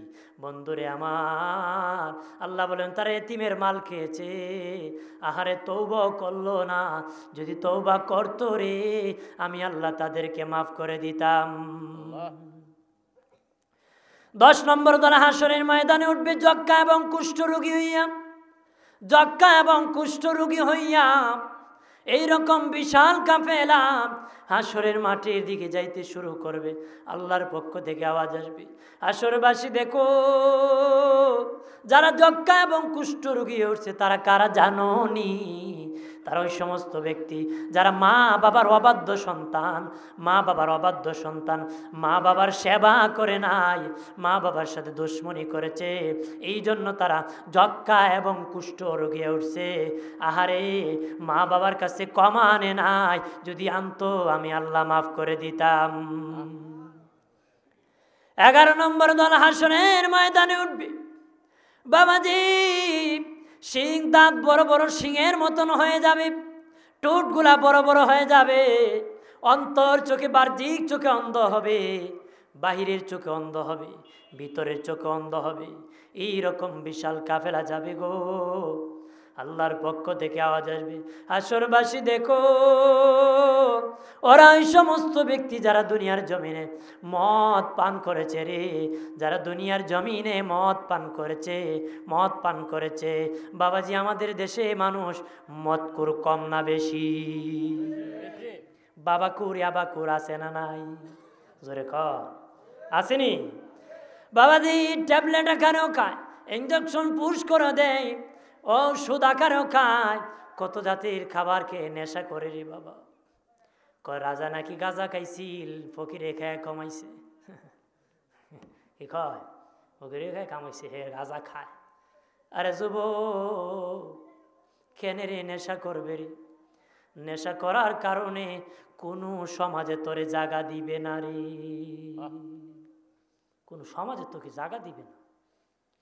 তোর মাও তোকে ভালো মনে করবে না, তোর বাবাও তোকে ভালো মনে করবে না, তোর সন্তানও তোকে ভালো মনে করবে না, তোর বিবিও তোকে ভালোবাসবে না, সমাজের মানুষও দেখতে পারবে না রে। আতাল আর মাতাল হয়ে যায় যারা নেশাগ্রস্ত হয়।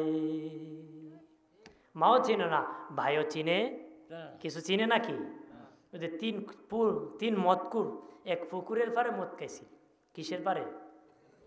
ঠিক মতো যখন মাতাল হইছে, ঠিক মতো যখন নেশা লাগছে, তে একটা আরেকটার পুকুরে যদি আগুন লাগে মাছ কই যাই বড়ি, কি কয়? পুকুরে যদি আগুন লাগে বুঝেন কেমন মাতাল হইছে। তা আরেকটা মাতাল আছে না, এই মাতালে দূরও যা দেখস না পুকুরের পারে কত বড় বট গাছ, বট গাছ উঠে যাবে।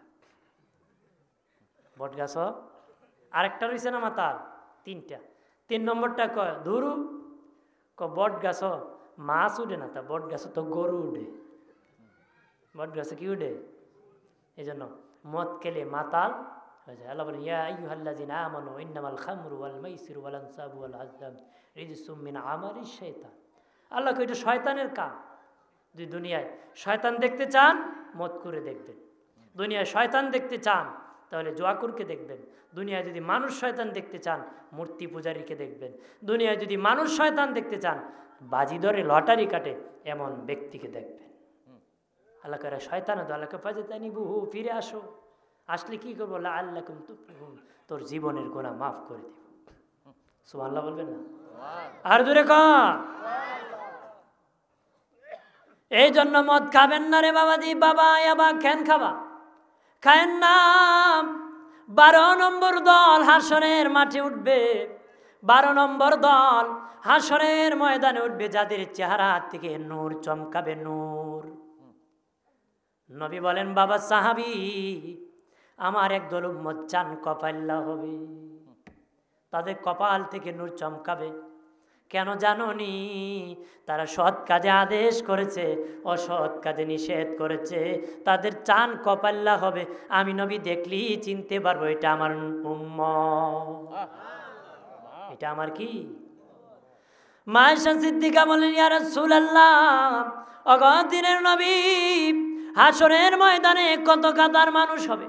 নবী বলেন আয়েশা হাসরের ময়দানে 120 কাতার মানুষ হবে রে। আয়েশা সিদ্দিকা বলেন নবী আপনার উম্মত কত কাতার হবে গো? নবী বলেন আয়েশা রে আমার উম্মত 80 কাতার হবে। ইয়া রাসূলুল্লাহ আপনার উম্মত কিভাবে আপনি চিনবেন? নবী বলেন 1 নম্বর আমার উম্মতের কপাল থেকে নূর চমকাবে, যাদের কপাল থেকে নূর চমকাবে আমি রাসূলুল্লাহ চিনতে পারবো এটা আমি রাসূলুল্লাহর উম্মত। 2 নম্বর আমার উম্মতের আমলনামা ডান হাতে হবে। আল্লাহু আকবার বলেন না? আল্লাহ বলেন আসহাবুল ইয়ামিন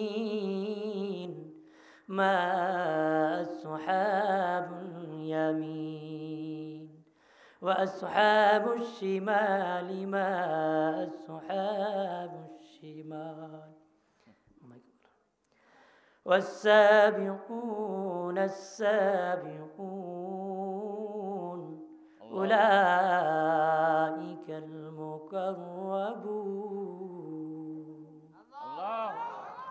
الله من أصحاب اليمين مع أصحاب اليمين আসহাবুল মাইমানাতি মা আসহাবুল মাইমানা, একদল হবে আরশের ডান পাশে, তাদের আমলনামা হবে ডান হাতে। সুবহানাল্লাহ বলেন না? আর আরশের ডান পাশে জান্নাত, তারা জান্নাতে যেতে দেরি হবে না রে। আল্লাহ আরেক দল হবে বাম দিকে, আর তাদের আমলনামা বাম হাতে হবে রে। আর বাম দিকে জাহান্নাম, তারা দেরি নাই জাহান্নামে চলে যাবে। والسابقون السابقون أولئك المقربون। আল্লাহ বলেন একদল ডানেও না বামেও না, তারা স্বতন্ত্র হবে, তারা কারা জানেননি? তারা হলে মিনান নাবিয়িন নবীগণ, ওয়াস সিদ্দিকিন সত্যবাদী সাহাবায়ে কেরাম, ওয়াস শুহাদা শহীদগণ, ওয়াস সালিহিন আউলিয়ায়ে কেরাম, উলামায়ে কেরাম। তাদের কোনো হিসাব হবে না, তারা বিনা হিসাবে আমার আল্লাহ জান্নাতে যাবে। আরেক দলের নেকি বদির সমান হবে, নেকি বদির সমান মিজানের পাল্লা। নবী বলেন তারা জান্নাতের আরশের ডানেও না বামেও না। তাদেরকে আল্লাহ জান্নাতও দিবে না, জাহান্নামও দিবে না। তাদেরকে কোথায় রাখবে? জান্নাত আর জাহান্নামের মধ্যখানে একটা পাহাড় আছে, যে পাহাড়কে আরাব পাহাড় বলা হয়। যাদেরকে দাঁড় করানো হবে তাদেরকে আরাববাসী বলা হয়। কোরআনুল কারিমে একটা সূরা আছে, সূরাতুল আরাফ। বাবাজি, জান্নাত আর জাহান্নামের মধ্যখানে ওই যাদের নেকি বদি সমান হবে তাদেরকে আরাববাসী বলা হয়। তারা সেখানে দাঁড়াইবে, তাদেরকে এক নজরে আল্লাহ জান্নাত দেখাবে, আরেক নজরে জাহান্নাম দেখাবে। জান্নাত দেখে চিৎকার দিয়ে কান্নাকাটি, জাহান্নাম দেখে কান্নাকাটি করবে, আর জান্নাত দিকে আফসোস করবে। এই অন্তরের কষ্ট দিয়া আমার আল্লাহ মাফ করে জান্নাত দিয়ে দিবে। নবী বলেন 2 নম্বরে আমার উম্মতের আমলনামা ডান হাতে হবে, এটা পরিচয়। 3 নম্বর পরিচয়, রে শাম, আমার উম্মতের শিশু বয়সে অনেক বাচ্চারা মরে গিয়েছে, আমার উম্মতের মধ্যে অনেক শিশু বাচ্চা ইন্তেকাল হয়েছে। আয়েশা, ওই শিশু বাচ্চারা হাসরের ময়দানে কিয়ামতের দিন আমার উম্মতের সামনে দৌড়াদৌড়ি করবে রে। যাদের সামনে এই শিশু বাচ্চারা দৌড়াদৌড়ি করবে তারাই আমি রাসূলুল্লাহর উম্মত। এই হলো 3 নম্বর পরিচয়। চিল্লায়া বলেন আল্লাহু আকবার। তাহলে আমরা নেকি কামাই করে বেহেশতে যেতে হবে। জান্নাত মামুর বাড়ি না, হাসরের মাঠ ভয়াবহ অবস্থা। সেখানে কেউ কারো দিকে তাকাবে না। হাজিরিন, আর আমি লম্বা করব না, অনেক লম্বা আলোচনা করেছি, কম সময় কই না। আমার প্রাণের বাবাজি, খেয়াল করেন, ভালো করেন। আপনারা নাকি দোয়ার পরে কি চুরি আছে নাকি? হ্যাঁ, এটা বলি একটু প্যাকেট দিয়ে দিব। তা আমি আরো কিছু কই, শোনেন, একটু তাড়াতাড়ি করেন, আমিও বেশি অনেক দূর যেতে হবে। আগামীকালও মাহফিল আছে, কারণ আরও তো 9 ঘন্টা জার্নি করে যেতে হবে। মোট হলো 18 ঘন্টা গাড়িতে জার্নি একদিন। বন্ধনে আমার খেয়াল করেন, ভালো করিয়া খেয়াল করেন, ভালো করে। ও বাবাজি, হাসরের ময়দানে 5 ভাবে বাবাজি আমল প্রমাণ হবে। কয় ভাবে? 5 প্রকার হবে বাবাজি। এক দলের হিসাব বড় সহজ হবে, এক দলের হিসাব বড় কঠিন হবে। এক দলের হিসাব কি সহজ হবে, কঠিন হবে। কি হবে? হাসরের ময়দানে 5টা প্রশ্ন করা হবে, 5টা প্রশ্ন করা হবে। 5টা প্রশ্নের উত্তর যতক্ষণ পর্যন্ত দিতে পারবেন না বনি আদম সন্তান 1 ইঞ্চি নড়াচড়া করতে পারবে না রে। 1 নম্বর প্রশ্ন, তোমার জীবন কোন পথে পরিচালনা করছো হিসাব দাও। তার মানে জীবনের মালিক হলেন আমার আল্লাহ। জীবনের মালিক কি? জীবনের মালিক যদি আমি হতাম, এই জীবনের মালিকের জীবনের হিসাব আমার দেওয়া লাগতো না। জীবনের মালিক যদি আমি হতাম, এই জীবনের হিসাব আমার দেওয়া লাগতো না। হাতের মালিক যদি আমি হতাম, তো এই হাতের হিসাব আমার দেওয়া লাগতো না। পায়ের মালিক যদি আমি হতাম, এই পায়ের হিসাব আমার দেওয়া লাগতো না। হাতের মালিক যদি আমি হতাম গো, হাতের হিসাব আমার দেওয়া লাগতো না। বাবাজি, আল্লাহ 1 নম্বর প্রশ্ন করবে, জীবনের এই জীবন কোন পথে চালাইছো হিসাব দাও। যাদের জীবন ধর্মের পথে নীতির পথে কাটাইছে তারা এই হিসাব দিতে পারবে, নতুবা কেউ দিতে পারবে না রে। 2 নম্বর প্রশ্ন করা হবে, তোমার যৌবনকাল কোন পথে চালাইছো। যৌবনকাল কোন পথে তুমি চালাইছো, কোন পথে চালাইছো যৌবনকাল। বাবাজি, জীবনের ভিতরে যৌবনকালে আছে, কিন্তু এটা আবার খাস করে যৌবনকালকে জিজ্ঞাসা করা হবে। তাহলে মানে মানুষের জীবনের যৌবনকাল একটা গুরুত্বপূর্ণ কাল। যৌবনকাল কি গুরুত্বপূর্ণ কাল। যৌবন কাল গুরুত্বপূর্ণ কাল। এই জন্য আমার আল্লাহ হাসরের মাঠে দ্বিতীয়বার আবার বলবেন, এই যৌবন কাল কোন পথে কাটাইছো হিসাব দাও। বলে দিই যতটুকু পারি, হয়তো আজীবন না আসতে পারি না, এত দূর আমার ইচ্ছাও নয়, আসি না, খুব কষ্ট হয়তো আমার। অনেক প্রোগ্রামে দাওয়াত যায়, আমি রাখি না, ধীরে জানি কোন তালে পরে রেখে ফেলছিলাম, আর ওয়াদা দেওয়ার কারণে আর খেলাপ করতে পারিনি, বলে ফেলছি, আরও পোস্টারও করে পাঠাই দিচ্ছি তারা, যেন নতুবা আসা ইচ্ছা ছিল না, কারণ অনেক দূর হয়তো আমাদের জানি করে হয় না হাজিরিন, এই জন্য আসবো কিনা জানি না, এই জন্য একটু বলেই যাই, যেন আসছি যখন তারা যখন বলছে, আপনারা যাদের ভালো লাগে বসেন, যার লাগে না উঠেন, সমস্যা নেই। 3 নম্বর প্রশ্ন করা হবে, মাল হালাল পথে ইনকাম করেছো না হারাম পথে হিসাব দাও। কি মাল হালাল পথে না হারাম পথে হিসাব দাও। যারা মাল হালাল পথে ইনকাম করেছে হিসাব সহজ, আর যারা হারাম পথে ইনকাম করতেছে অপেক্ষায় তার কঠিন। কি হবে? কঠিন হবে। এরপরে চতুর্থবার আবার প্রশ্ন করা হবে, মাল দিয়ে খরচ করেছো হারাম পথে না হালাল পথে বলো। মালের ব্যাপারেও 2 বার বলা হবে, হালাল পথে না হারাম পথে ইনকাম হিসাব দাও।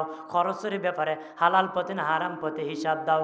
যাত্রায় দিছো না ওয়াজে দিছো, গানে দিছো না মসজিদে দিয়েছো, খারাপ কাজে দিয়েছো না ভালো কাজে দিয়েছো, হাসরের মাঠে হিসাব দিতে হবে।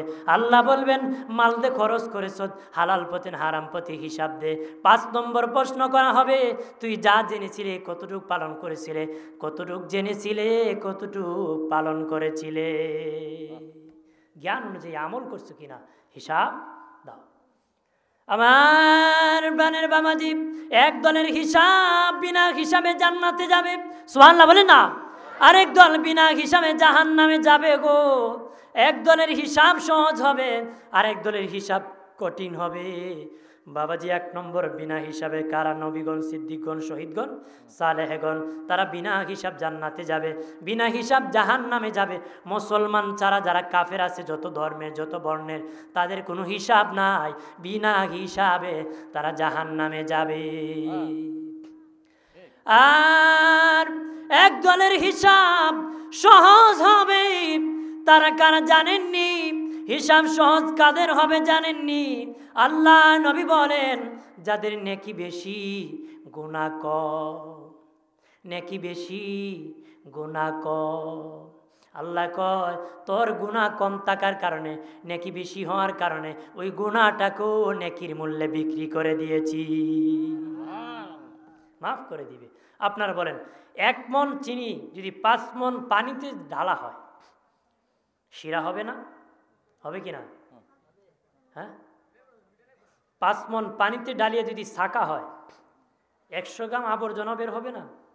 বেরোবেনি? কথা বলেন না। 1 মণ চিনি 5 মণ পানিতে ডালিয়ে ছাকলে 100 গ্রাম আবর্জনা বের হবে না? বের হবে। এই 100 গ্রাম আবর্জনা কে কিনে নিবে?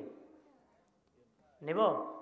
বলে নিবে, কিন্তু যতক্ষণ সেটা চিনির সাথে ছিল, চিনির মূল্যে বাজারে বিক্রি হয়েছে, কথা হয় না। যতক্ষণ চিনির সাথে মিশ্রিত ছিল, চিনির মূল্যে বিক্রি হয়েছে। কেন? চিনি বেশি না ময়লা বেশি? চিনি বেশি হওয়ার কারণে, ময়লা কম হওয়ার কারণে এই ময়লাটা চিনির মূল্যে বিক্রি হয়েছে। ঠিক হাসরের মাঠে একদলের হিসাব সহজ হবে, যাদের নেকি বেশি গুনাহ কম, গুনাহ কম হওয়ার কারণে আল্লাহ গুনাহটাকেও নেকি বানায় মাফ করে দেবে, নেকি বেশি হওয়ার কারণে। আর একজনের হিসাব বড় কঠিন হবে, তারা কারা জানেননি? যাদের গুনাহ বেশি নেকি কম, যাদের গুনাহ বেশি নেকি কম। নবী বলেন, তাদেরকে আল্লাহ বলবেন, কেন তুই গুনাহ করছত কর। দিনে নবী বলেন, আল্লাহ যদি প্রশ্ন করেন কেন গুনাহ করছত, কেউ জবাব দিতে পারবে না রে, তারাও জাহান্নামে যেতে হবে, তারাও জাহান্নামে যেতে হবে যদি হিসাব না দিতে পারে। আম্মা জান আয়েশা বিনয় বিনয় কান্দে, নবী বলেন, আয়েশা কি জন্য তুমি কাঁদো গো? আম্মা জান আয়েশা বলেন, ইয়া রাসূলুল্লাহ, নবী আপনি বলেছেন সব নারী পুরুষ উলঙ্গ হয়ে দাঁড়াবে, সাহাবায়ে কেরাম উলঙ্গ হয়ে দাঁড়াবে, সব নবী রাসূল উলঙ্গ হয়ে দাঁড়াবে গো নবী। হুজুর ওই দিন আমি আয়েশা সিদ্দিকার কি উপায় হবে গো? আমি আয়েশা বড় লজ্জিত, আমি আয়েশা উলঙ্গ কিভাবে হাসরের মাঠে থাকবো? নবী বলেন, আয়েশা তুমি চিন্তিত হয়েও না, কান্নাকাটি করিও না। যেদিন সব মানুষ উলঙ্গ হয়ে দাঁড়াবে, নারী পুরুষ যারা উলঙ্গ হয়ে দাঁড়াবে, কেউ কারো দিকে তাকাবার সময় পাবে না রে আয়েশা। 50,000 বছর চলে যাবে, কেউ কারো দিকে তাকাইবার সময় পাবে না রে। আম্মা জান আয়েশা বলেন, ইয়া রাসূলুল্লাহ, নবী সমস্ত নবীগণ উলঙ্গ হয়ে দাঁড়াবে, সাহাবায়ে কেরাম উলঙ্গ হয়ে দাঁড়াবে, নারী পুরুষ সবাই উলঙ্গ হয়ে দাঁড়াবে। হুজুর আমি আয়েশা জানতে চাই আপনি রাসূলুল্লাহ নাকি উলঙ্গ হয়ে দাঁড়াবেন?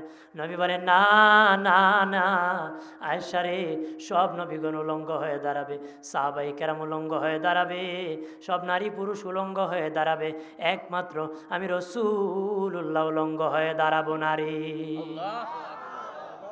আম্মা জান আয়েশা বলেন, ইয়া রাসূলুল্লাহ ও দিনের নবী কি পরে নবী দাঁড়াবেন? নবী বলেন, আয়েশা আমি হায়াতুন নবী, আমার কাফনের কাপড় হায়াতের কাপড় রে, কিয়ামতের দিন আমার কাফনের কাপড় পরে হাসরের মাঠে দাঁড়াবো। আয়েশা বলেন, ইয়া রাসূলুল্লাহ জান্নাতি পোশাক কাকে প্রথম দেওয়া হবে? নবী বলেন, আয়েশা রে সর্বপ্রথম আমি রাসূলুল্লাহকে জান্নাতি পোশাক দেওয়া হবে, কিন্তু আমি নবী জান্নাতি পোশাক প্রথম পরব না। প্রথম পোশাক পরবেন হযরত ইব্রাহিম খলিলুল্লাহ, কারণ ওনাকে নমরুদ যখন আগুনে ফেলে দিয়েছিল, উলঙ্গ করেছিল, সকলের সামনে লজ্জায় ফেলে দিয়েছিল, তিনি কাপড় ছেড়ে দিয়েছে, আকাশের মালিককে ছেড়ে দেয় নাই, কাপড় ছেড়ে দিয়েছে, আল্লাহকে ছাড়ে নাই। এই জন্য আল্লাহ ওই ইব্রাহিমের সাথে ওয়াদা করেছে কিয়ামতের দিন আনুষ্ঠানিকভাবে সকলের সামনে কাপড় পরায়া দিবে। বন্ধনে আমার খেয়াল করেন, ভালো করে দুস্থ বুজুর্গরা, হাসরের মাঠ বড় ভয়াবহ অবস্থা হবে গো, ভয়াবহ অবস্থা হবে। কেউ কারো দিকে তাকাবে না রে, কেউ কারো দিকে তাকাবে না। এক ব্যক্তি মিজানের পাল্লায় যাওয়ার পরে তার নেকির পাল্লা ওজন হতে একটা নেকি বাকি থাকবে। কয়টা? জোরে বলেন। আমার আল্লাহ বলবেন, দেখো তোমার কেউ একটা নেকি দেয় রে। সে বলবে, আল্লাহ অনুমতি দেন, আমি দেখি একটা নেকি কেউ দে। পেরেশানি হইয়া হাসরের মাঠে ঘোরাবে, কেউ তাকে নেকি দিবে না। দেখবে একটা লোকের হাত পাও বেঁধে ফেলছে ফেরেশতা, জাহান্নামের দিকে টানতেছে। ওই জাহান্নামী লোকটা বলবে, ভাই কেন জানি তুমি পেরেশান। ওই লোকটা বলবে, ভাই তোমার কাছে বলে লাভ নাই, তুমি তো জাহান্নামে চলে যেতেছো। ওই লোকটা বলবে, ভাই বলে দেখো রে, হয়তো উপকার হতে পারে। আমার ভাই একটা নেকি লাগে জান্নাতি হইতে। ওই জাহান্নামী লোকটা বলবে, ভাই রে আমার জীবনে কোনো নেকি নাই, শুধু একটা নেকি আছে। আর তুমি একটা নেকি পাইলে আল্লাহর জান্নাতে চলে যাবে রে, আর আমি তো জান্নাতে যেতে পারবো না, এক নেকি দিয়ে হবে না। যাও, আমার এক নেকি দ্বারা যদি তোমার উপকার হয়, আমার একটা নেকি তোমারে দান করে দিয়েছি। ওই লোক একটা নেকি নিয়া আল্লাহর দরবারে গিয়া বলবে, মালিক আল্লাহ আমি নেকি পেয়ে গেছি। আল্লাহু আকবার বলেন না। আল্লাহ বলবেন, এই বিপদের সময় কে তোরে এত বড় উপকার করলো রে, এত বড় উপকার কে করলো তোরে? বলবে, আল্লাহ জাহান্নামে যাওয়ার সময় জাহান্নামের রাস্তায় একটা লোক জাহান্নামে যাচ্ছে, সে বলবো তার নাকি একটা নেকি আছে, সে আমাকে দান করে দিছে। আল্লাহ ফেরেশতাকে বলেন, তারে ডাক, ওরে ডাকা হবে। আল্লাহ বলবেন, তুই একটা নেকি কেন দিয়ে দিলে? আল্লাহ আমি একটা নেকি দিয়ে তো কোনো দিন জান্নাতে যেতে পারবো না গো, আর আমার ভাই একটা নেকি পাইলে জান্নাতে চলে যাবে, আমি যেহেতু কোনো দিন পাবো না, এই জন্য হাসরের মাঠে একটা নেকি দিয়া আমার ভাইকে দয়া করেছি। আল্লাহ বলবেন, হে আমার বান্দা, হাসরের মাঠ তো আমি আল্লাহ একা দয়া করব, আমি দয়া করব, তুই দয়া নিয়ে গেলে, এরে বান্দা তুই যেহেতু আমার বান্দাকে এত বড় দয়া করছ, ফেরেশতারা তোরা সাক্ষী থাক, তারও আমি মাফ করে জান্নাত দান করে দিয়েছি, তারও আমি জান্নাত দান করে দিয়েছি। আল্লাহ উসিলা জান্নাত দিবে। আল্লাহ কি দিবে? যে কোনো উসিলায় জান্নাত দান করবে। তালাশ করতে হবে, তো নেক কাজ করতে হবে, ভালো কাজ করতে হবে, মন্দ কাজ থেকে দূর থাকতে হবে। ইন্নাল আবরার লাফি নাঈম ওয়া ইন্নাল ফুজ্জার লাফি জাহিম। একদল আবরার আর একদল ফুজ্জার, একদল শয়তানের প্রতি সর্বক্ষণ দৌড়ায়, একদল আল্লাহকে রাজি করার জন্য দৌড়ায়। কথা বলেন না? আর জোরে বলে। আমার প্রাণের বাবাজি, খেয়াল করেন ভালো করিয়া, দুস্থ বুজুর্গরা খেয়াল করেন ভালো করে। আমার আল্লাহ হাসরের মাঠে অনেকভাবে বান্দাকে মাফ করবেন। বান্দাকে কি মাফ করবেন? কয়েকভাবে আমার আল্লাহ মাফ করবেন। কি কয়েকভাবে মাফ করবেন? কাউকে আল্লাহ দুইজন ব্যক্তিকে টার্গেট করে বলবে, আর আল্লাহ তোমাদেরকে জাহান্নাম দিয়ে দিলাম, না আল্লাহ তোমরা দুজন জাহান্নামে চলে যাও। তারা দুইজন জাহান্নামে যাওয়া শুরু করবে। হাসরের মাঠের কথা বলতেছি, আমি আমার সাবজেক্ট থেকে দূর হব না যতক্ষণে কথা বলবো। শুরু করেছিলাম মরণ কবর দিয়ে, এখন হাসরের মাঠে আছি। আল্লাহ দুইজন ব্যক্তিকে বলবেন তোমরা জাহান্নামে চলে যাও। একজন ব্যক্তি দৌড় মারবে আর একজন আস্তে আস্তে যাবে। কেমনে মাফ করবে শুনে নেন, আল্লাহ কত বড় দয়ালু। আমার আল্লাহ দুজনকে ফিরাইয়া বলবেন, যেটা দৌড় মেরেছিল তাকে বলবেন কেন এত দৌড় মারলে? সে বলবে মালিক, দুনিয়ার জমিনে তোমার কোনো হুকুম পালন করেছি না গো আল্লাহ, কোনো হুকুম পালন করছি না। ভাবলাম আজকে মালিক যখন ডাইরেক্ট অর্ডার করেছে দেরি করব না, এই জন্য হুকুম দিতে দেরি, জাহান্নামের দিকে দৌড় দিতে দেরি করি নাই। ভাবলাম হুকুমটা তাড়াতাড়ি পালন করি। আর যে লোক আস্তে আস্তে গিয়েছিল, বারবার বেহায়ার মতন পিছনে এইভাবে তাকাইছিল, আল্লাহ তুই আস্তে আস্তে কেন গিয়েছিলি? আর বারবার বেহায়ার মতন তাকাইছিলে। সে বলবে আল্লাহ ওয়াজে গিয়েছিলাম, শুনেছি তুমি নাকি রাহিম, তোমার নাম রহমান, তুমি নাকি বড় দয়াবান, তুমি নাকি জীবনের গুনাহ মাফ করে দেবে, এই জন্য জাহান্নামে যাইতে তোমার দয়ার কথা বলি নাই, বারবার বেহায়ার মতন তাকাইছি, মালিক নি ডাকিয়া আমারে মাফ করে দেয়।